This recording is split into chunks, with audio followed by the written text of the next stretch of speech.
আসসালামু আলাইকুম। আমি তনু। আজকে আমি খুবই ইম্পর্ট্যান্ট একটা টপিক নিয়ে আলোচনা করব। টপিকটার নাম হচ্ছে অ্যালডল ঘনীভবন বিক্রিয়া বা অ্যালডল কনডেনসেশন রিয়াকশন। এটা প্রত্যেকবারই হচ্ছে 7 কলেজের ফার্স্ট ইয়ারের জৈব রসায়নে এই কোশ্চেনটা এক বছর বাদ দিয়ে আর এক বছর আসে। তার উপরে ন্যাশনালেও এই কোশ্চেনটা আসে।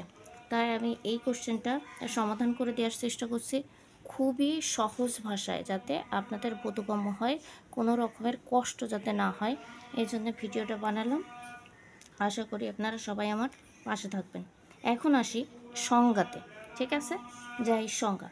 অ্যালডল ঘনীভবন লঘু ক্ষার বা অ্যাসিডের উপস্থিতিতে দুই অণু আলফা কার্বনে হাইড্রোজেনযুক্ত অ্যালডিহাইড অথবা কিটোন, অর্থাৎ অ্যালডল ঘনীভবন বিক্রিয়া দেয়, অ্যালডিহাইডও দেয়, কিটোনও দেয়। এর ভিতর থেকে একটা নিয়ে আমাদের বিক্রিয়াটা সম্পন্ন করতে হবে। সেটা অ্যালডিহাইডও হইতে পারে, কিটোনও হইতে পারে। নিজেদের মধ্যে বিক্রিয়া করে বিটা হাইড্রোক্সি অ্যালডিহাইড অথবা বিটা হাইড্রোক্সি কিটোন উৎপন্ন করে। এই বিক্রিয়াকে অ্যালডল ঘনীভবন বিক্রিয়া বলা হয়। এখানে আমি লিখে দিয়েছি প্রয়োজনীয় কী কী উপাদান লাগবে আর উৎপন্ন বস্তু আমাদের কি আসবে। এর আগে আমাদের একটা জিনিস বুঝে নিতে হবে। এই যে আমরা একটা কথা বলছি যে আলফা কার্বনে আর এখানে আছে বিটা হাইড্রোক্সি। এই আলফা বিটা জিনিসটা আমাদের বুঝতে হবে, যেহেতু বলছি আলফা কার্বন, এখন আলফা কার্বনটা আমাদের বুঝতে হবে। আসেন এবার আমরা দেখি আলফা হাইড্রোজেন কি, বিটা হাইড্রোজেন কি, বা আলফা কার্বন কি, বিটা কার্বন কি। হ্যাঁ, তাহলে প্রথমে আমি উদাহরণ নিয়ে আসি। এটা খুবই গুরুত্বপূর্ণ টপিক, এটা বোঝাই লাগবে। মনে করেন আমি লিখলাম ইথানল। তাহলে ইথানল কেমন হয়? অ্যালডিহাইড নিলাম আর তিন পাশে তিনটা হাইড্রোজেন। ঠিক আছে, এটার নাম কি? এটার নাম হচ্ছে ইথানল। তাহলে আমরা জানি যে মূলক, এটা কি মূলক? অ্যালডিহাইড মূলক। এই অ্যালডিহাইড মূলকের পরে যে কার্বনটা রয়েছে, অর্থাৎ মূলক যেগুলো রয়েছে, যেগুলো আমরা হাইড্রোক্সিন মূলক বলি, কার্বক্সিলিক মূলক বলি, অ্যালডিহাইড মূলক বলি, অ্যামিনো মূলক বলি, যে মূলক বলি না কেন, এই মূলকের পরের কার্বনের নাম হচ্ছে কি কার্বন? Alpha carbon. আর এই আলফা কার্বনের সাথে যে হাইড্রোজেনগুলো থাকে তাকে বলা হয় আলফা হাইড্রোজেন। তাহলে আমি যদি বলি এই ইথানলে কয়টা আলফা হাইড্রোজেন আছে? তিনটা। একটা, দুইটা, তিনটা, এগুলো সব আলফা হাইড্রোজেন। তাহলে ইথানলে কয়টা আলফা হাইড্রোজেন আছে? তিনটা আলফা হাইড্রোজেন আছে। সেক্ষেত্রে আমি যদি এবার বিটা কার্বন বা বিটা কার্বনে হাইড্রোজেনের সংখ্যা দেখাতে যাই, সেক্ষেত্রে আমি প্রোপানেল আঁকলাম। ঠিক আছে, এই প্রোপানেল আঁকলাম, হাইড্রোজেনগুলো দিয়ে দিই একটু, এই দিলাম। তাহলে এইখানে যদি খেয়াল করি, এইটা আমি বলেছি মূলকের পরে যেই কার্বন থাকে তাকে বলা হয় আলফা কার্বন, আর এই আলফা কার্বনের পরে যদি কোনো কার্বন থাকে তাকে বলা হয় বিটা কার্বন। এখন আলফা কার্বনের সাথে যে হাইড্রোজেন থাকে তাকে আমরা বলি আলফা হাইড্রোজেন। তাহলে বিটা কার্বনের সাথে যে হাইড্রোজেন থাকবে তাকে বলা হবে বিটা হাইড্রোজেন। ঠিক আছে, এখন আবার যদি বলতে চাই, এটা হচ্ছে ফর্মালডিহাইড বা মিথানেল। ঠিক আছে, এই যে এটা হচ্ছে ফর্মালডিহাইড বা মিথানেল। এই কিন্তু অ্যালডল ঘনীভবন বিক্রিয়া দিবে না, কারণ এর কি নাই? এই যে মূলক আছে, মূলকের পরে আলফা কার্বন নাই। কি নাই? আলফা কার্বন নাই, এখানে হাইড্রোজেন আছে। আর আলফা কার্বনের পাশে যদি হাইড্রোজেন থাকে সেটা আলফা হাইড্রোজেন হয়। যেহেতু এখানে কোনো আলফা কার্বন নেই, তাই এই মিথানল বা ফর্মালডিহাইড কী করবে না? অ্যালডল ঘনীভবন বিক্রিয়া দেবে না। অ্যালডল ঘনীভবন বিক্রিয়া সেটা দেয় কি? অ্যালডিহাইড এবং কিটোন দেয়। কারা দেয়? অ্যালডিহাইড এবং কিটোন। এরা কি করে? এরা হচ্ছে আপনার অ্যালডল ঘনীভবন বিক্রিয়া দেয়, কিন্তু সাথে কি থাকতে হবে? আলফা হাইড্রোজেন থাকতে হবে। তাহলেই কি দিবে? তারা অ্যালডল ঘনীভবন দিবে, বিক্রিয়া দিবে, না হলে দিবে না। ঠিক আছে, তাহলে এইটা হচ্ছে আলফা কার্বন, এটা হচ্ছে বিটা কার্বন। আশা করি আমি বুঝাইতে পারছি। আর আলফা হাইড্রোজেন না থাকলেই কিন্তু আমাদের অ্যালডল ঘনীভবন বিক্রিয়া দিবে না। অ্যালডল ঘনীভবনের শর্তই হচ্ছে যে আলফা হাইড্রোজেন থাকা লাগবে। আশা করি আমি বুঝাইতে পারছি আপনাদের, বুঝাইতে পারছি। এখন আমাদের এই অ্যালডল ঘনীভবন বিক্রিয়া করাইতে কি কি উপাদান লাগবে? উপাদান লাগবে, যেহেতু আমাদের এখানে কিটোনও ইউজ করতে পারবো, অ্যালডিহাইডও ইউজ করতে পারবো, তাই দুইটা জিনিসে আমি এখানে লিখে রেখে দিয়েছি। যেটা খুশি আপনারা সেটা দিয়ে বিক্রিয়াটা করতে পারবেন। আর যেটাই অ্যালডিহাইড নেই বা কিটোন নেই, দুইটাই 2 অণু করে নিতে হবে। এই যে অ্যালডিহাইড নিয়ে রাখছি আমি এখানে 2 অণু অ্যালডিহাইড, আর এটা হচ্ছে কিটোন। তাহলে এই কিটোন 2 অণুর পাশে রেখে দিয়েছে, এর নাম কি? অ্যাসিটন। আর একটা জিনিস লাগবে, সেটা হচ্ছে লঘু ক্ষার বা অ্যাসিড লাগবে। আমি এখানে লঘু ক্ষার নিয়েছি, যার নাম কি? Caustic soda. উৎপন্ন কি হবে? উৎপন্ন বস্তু হবে, যদি আমি অ্যালডিহাইড নিই তাহলে আমাদের বিটা হাইড্রক্সি অ্যালডিহাইড উৎপন্ন হবে। আর যদি আমি কিটোন নিই তাহলে 4 হাইড্রক্সি 4 মিথাইল 2 পেন্টানোন উৎপন্ন হবে। এখন আসি বিটা। এ দেখেন, এই সেই মূলক, এই হচ্ছে আলফা কার্বন, এই বিটা কার্বন। বিটা কার্বনে হাইড্রক্সি আছে, তাই বিটা হাইড্রক্সি অ্যালডিহাইড। ঠিক আছে, এইভাবেই নামকরণটা হবে। আর এই অ্যালডল ঘনীভবনের নাম কেন আসছে? অ্যালডিহাইড থাকবে আর হাইড্রক্সি মূলক থাকবে, এই দুটো মিলাই কি হয়? এই দুটো না থাকলে অ্যালডল বিক্রিয়া আমরা বলতে পারবো না। এই দুটো যখনই তৈরি হবে, অর্থাৎ অ্যালডিহাইড এবং হাইড্রোক্সিল আয়ন, ঠিক আছে, হাইড্রোক্সিল মূলক যদি থাকে, এই দুটো মূলক থাকলেই তখনই অ্যালডল বিক্রিয়া হয়েছে আমরা মনে করব। এবার আসি বিক্রিয়াতে। যেহেতু আমাদের এই অ্যালডল ঘনীভবন বিক্রিয়াটা অ্যালডিহাইড এবং কিটোন দুজনই দেয়, সেক্ষেত্রে আমি ভিডিওটা ছোটো করার জন্য, আর পরীক্ষায় একটা দিলেই হয়, এজন্য সহজ যেটা অ্যালডিহাইড, এটার বিক্রিয়া আমি দেখাচ্ছি। অর্থাৎ আমি অ্যালডিহাইড নিয়ে বিক্রিয়াগুলো দেখাচ্ছি, ঠিক আছে? তাহলে আমি আগেই বলেছিলাম অ্যালডল ঘনীভবন বিক্রিয়া দিতে গেলে 2 অণু করে অ্যালডিহাইড বা কিটোন লাগে। এক্ষেত্রে আমি অ্যালডিহাইড যেহেতু নিচ্ছি, তাহলে কয় অণু অ্যালডিহাইড নেব? 2 অণু অ্যালডিহাইড নেব। এই 1 অণু অ্যালডিহাইড নিচ্ছি, এটার নাম হচ্ছে ইথানেল। এটাও কি?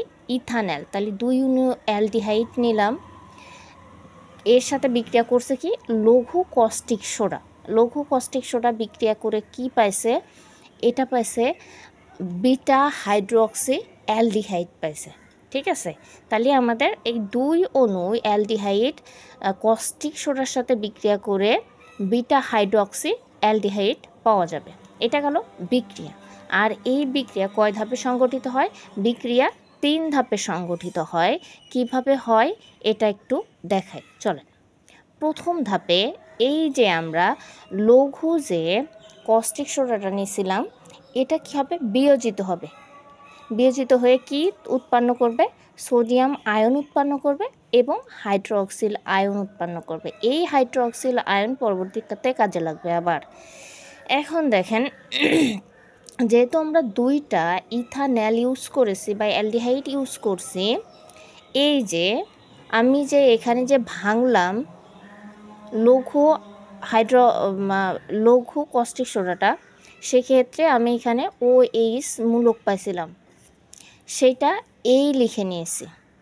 আর যেহেতু 2টা ইথানল নিয়েছি, সেখান থেকে আমি এই একটা এখানেই নিয়েছি। কী নিলাম? ইথানল নিলাম। এই ইথানলটা কিভাবে লিখছি? এখানে দেখেন, এই কার্বনের সাথে 3টা হাইড্রোজেন ছিল, সেটা একটু ভেঙে নিছি, একটা আগে নিছি, তারপরে 2টা, তারপরে সেম জিনিস থেকে গেছে। এটা যদি আমি বিক্রিয়া করাই, সেক্ষেত্রে এই যে আমার হাইড্রোজেন, এই হাইড্রোজেন আমার এই হাইড্রোজেনের সাথে কি করবে? বিক্রিয়া করবে, করে কি উৎপন্ন করবে? পানি উৎপন্ন করবে। সেই পানিটা পরবর্তীতে কি করে দেবে? বের করে দেবে।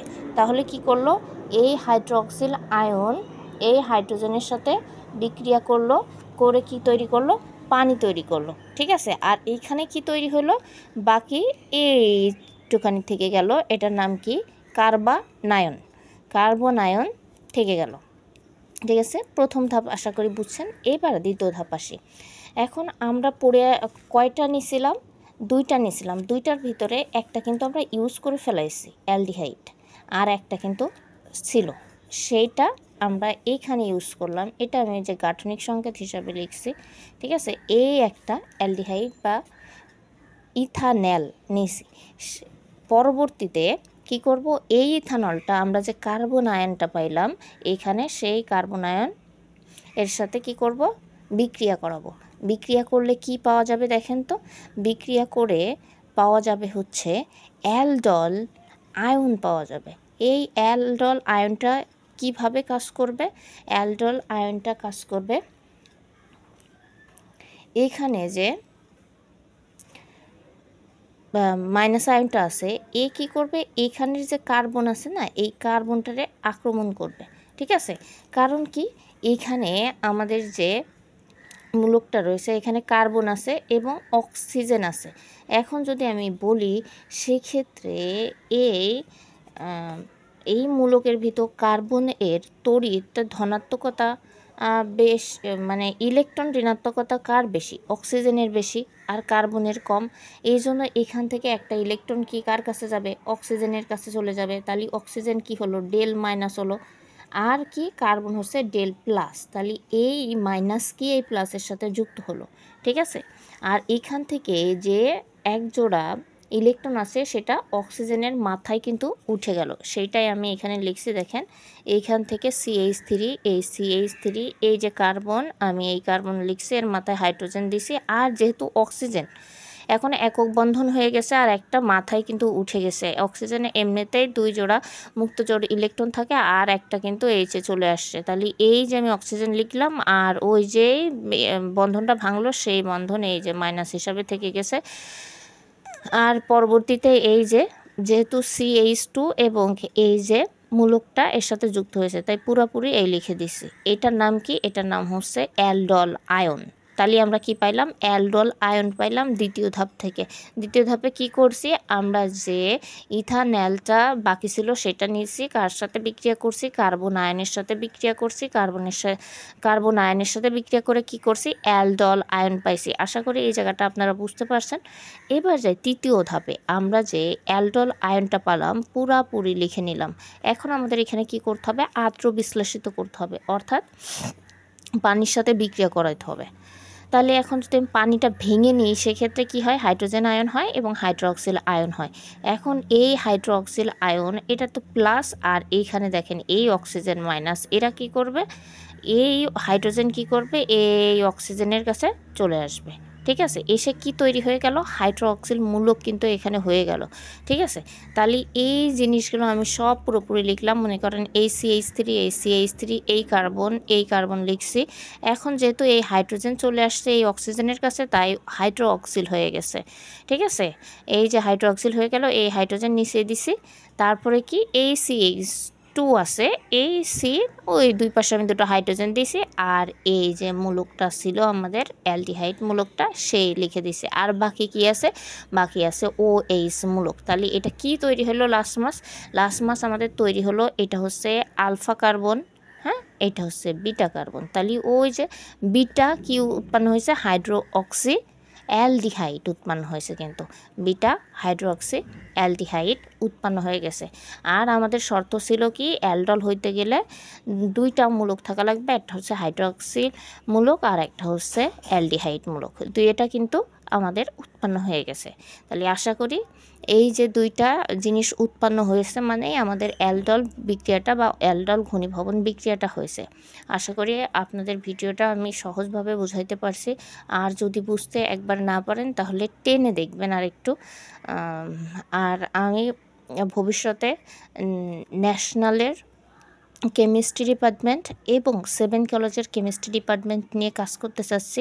আশা করি এরকম ভালো ভিডিও পাওয়ার জন্য সবাই আমাকে সাপোর্ট করবেন, তাহলে আমি এই সুন্দর সুন্দর ভিডিও বানানোর চেষ্টা করব আপনাদের জন্য, যাতে আপনাদের উপকার হয়। আশা করি আমার সাপোর্ট করবেন সবাই। আসসালামু আলাইকুম।